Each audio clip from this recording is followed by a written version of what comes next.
La Commission électorale nationale indépendante a organisé lundi une journée d'information à l'intention des journalistes qui sont les acteurs clés du processus électoral. Les discussions étaient principalement axées sur les causes de recevabilité et de la non-recevabilité des listes de candidatures à la députation nationale en marge de leur publication dans les prochaines heures. Après la consolidation des listes, l'Assemblée plénière de la CENI s'attelle le travail de délibération, étape précédant la publication des listes provisoires. Après cette publication,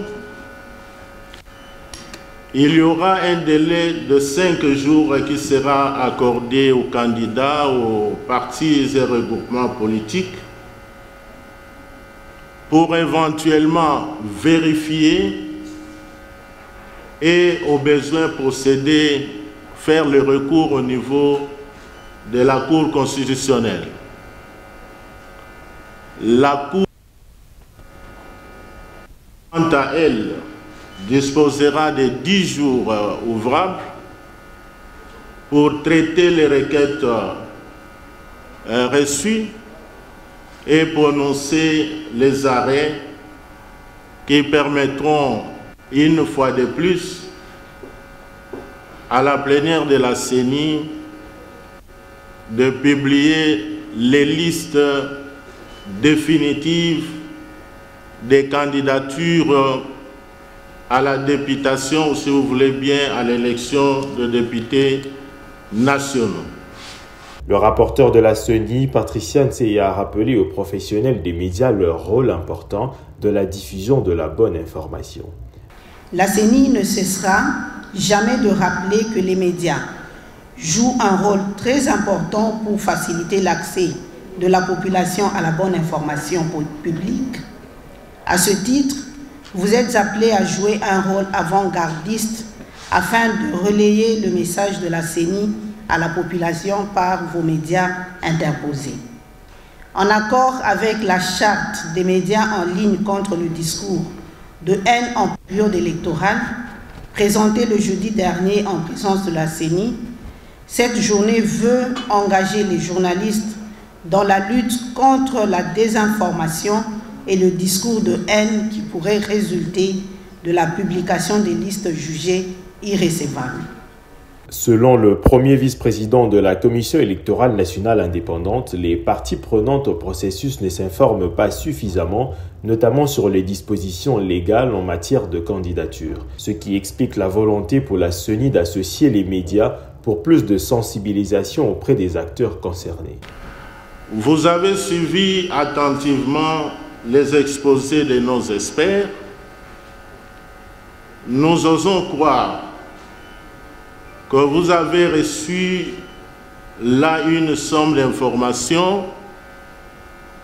Vous avez reçu la matière nécessaire qui vous permettra de bien informer la population. Vous le savez comme nous que lors de tous les processus électoraux, en cette période de contentieux électoral, les cours et tribunaux reçoivent des piles et des piles de dossiers à traiter. Et nous avons estimé que cela est dû notamment au fait que les acteurs, les parties prenantes au processus électoral ne s'informent pas suffisamment sur les cadres légaux, sur les dispositions légales en matière de candidature. Et le management de la CENI a jugé bon pour cette fois-ci d'organiser, entre autres, cette activité, l'activité de ce jour, pour solliciter l'accompagnement, la collaboration des organes de presse et des journalistes que vous êtes, dans le souci de la CENI de sensibiliser le plus possible, d'informer le plus possible sur les cadres légaux en matière de candidature.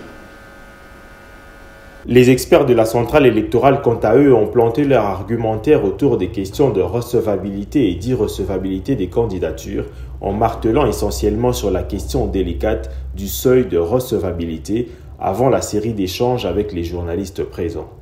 Mais la question, c'est de se dire comment la CENI prend en charge la mise en œuvre de ces seuils de recevabilité de 60%. Et là, nous sommes dans les mesures d'application. Comment cela se traduit sur le plan opérationnel? Comment ça se dégage d'abord et comment ça s'applique, n'est-ce pas, pour garantir la transparence du scrutin? Pour qu'on ne dise pas la CENI a nommé délibérément ceux qui ont atteint les seuils de recevabilité. Après les dépôts des candidatures dans chaque scrutin et après avoir payé les cautionnements, parce qu'en fait les seuils de recevabilité s'évaluent en termes de paiement du cautionnement.